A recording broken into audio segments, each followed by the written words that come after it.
Well, hello, friends. I am here this evening to bring to you our mobile art museum. I've been working on some little watercolors over the last couple weeks, and I don't remember what I've shown you, what I haven't. So I'm just going to go through some of the ones that I've painted over the last little bit, and hopefully, if you haven't seen them, you'll enjoy them. If you have seen one or two of them, then just know that I'm having a senior moment. And be gracious to me.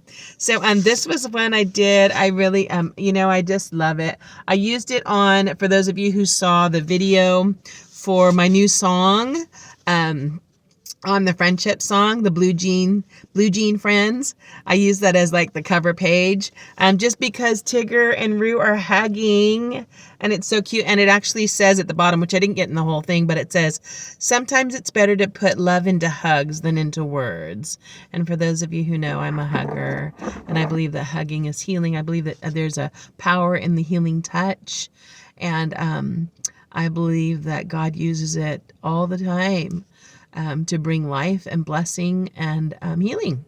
So I am a lover from the heart, and I try not to think too much when it comes to just expressions of it.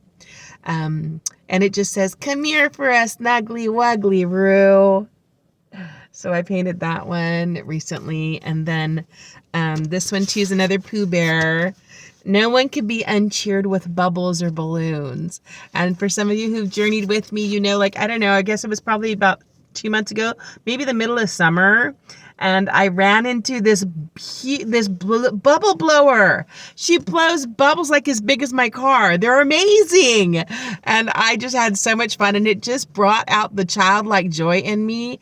And it just reminded me, like, just to enjoy the little things and to remember. And I just love it. Like, you know, no one could be, you can't walk up and be like, "Lady, would you get out of here with your bubbles?"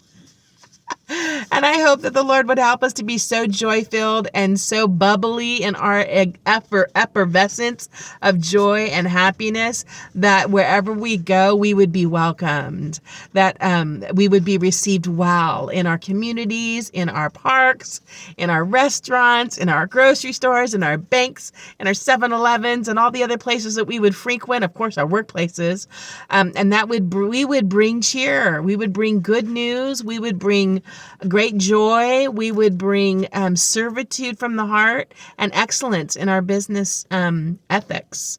So no one can be uncheered with bubbles or balloons. So that's a little Pooh Bear. And then I did this one recently, Kind to the Core. And I love the vibrant colors. I just made it kind of playful and fun.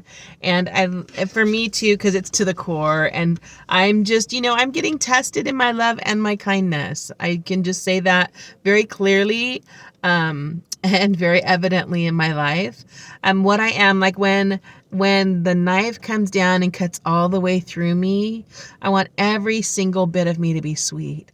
No matter where you cut, that what comes out is sweetness. Wow.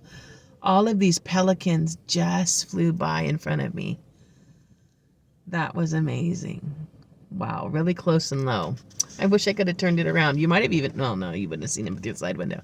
Anyway, and so one day when I was just meditating, it kind of ties in with what I was talking about the other day, yesterday I think it was, when I had the hard heart, and the whole.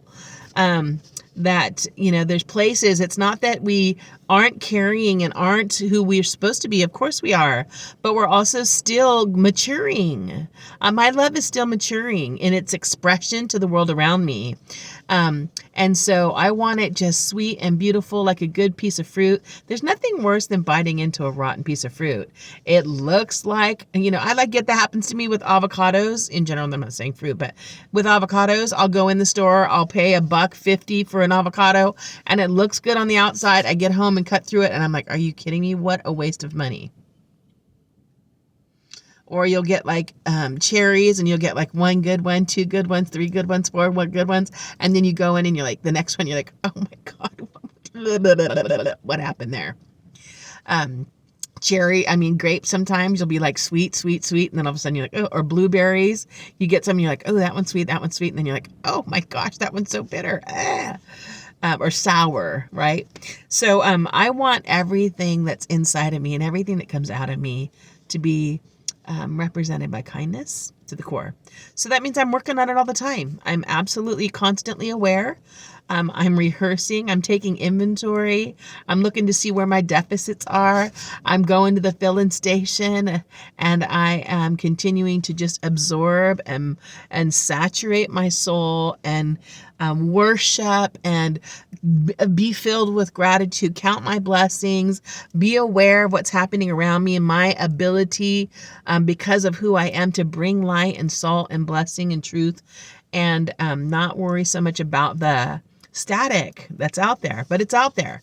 And also, not only that, when you're confronted, actually individually, when you're confronted, that when you're confronted, not just by being out in, like sometimes we expose ourselves to toxins just by being out in the elements because we're breathing in exhaust that's out in the air, but there's other times that we're specifically like putting it into our bodies ourselves, or we're confronted directly with it, right? Like if I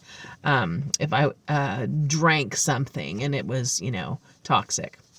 So we want to just continue to be in a place where, I know for me, I'm speaking for myself, I want to be in a place that no matter what I do, wherever I go, whatever I encounter, that kindness is what's come out. So that's my meditation, really. Kindness to the core. How do I keep kindness at my core? How do I express kindness from the inside out, from the outside in, and everywhere in between? And then this one I just finished the other night when I was sitting over at the coffee shop. And it says focus on the good. I'm not done with that one yet either. It's got a little more outlining to do, but I had fun. It was color. It kind of reminds me of the 60s colors, like those greens and yellows and oranges. And then I know I showed some of you that I was doing some little critters, fall critters. I did my little deer. You saw that one already. I did my little squirrel. I think I showed you that one already. And then I had done an owl. So this is my little owl. And then this is my little... He's not a little fall critter, but he's still, me. I get a baby lion and I can't help myself. And then this one's, I'm not finished with this one either yet, but it's a little bear. So that's it for now. That is my mobile arts museum. I hope you enjoyed those. Have a great and glorious, love-filled, and victorious day. If you have something you'd like me to paint, put it in the comments and I'll see what I can do. All right, bye for now.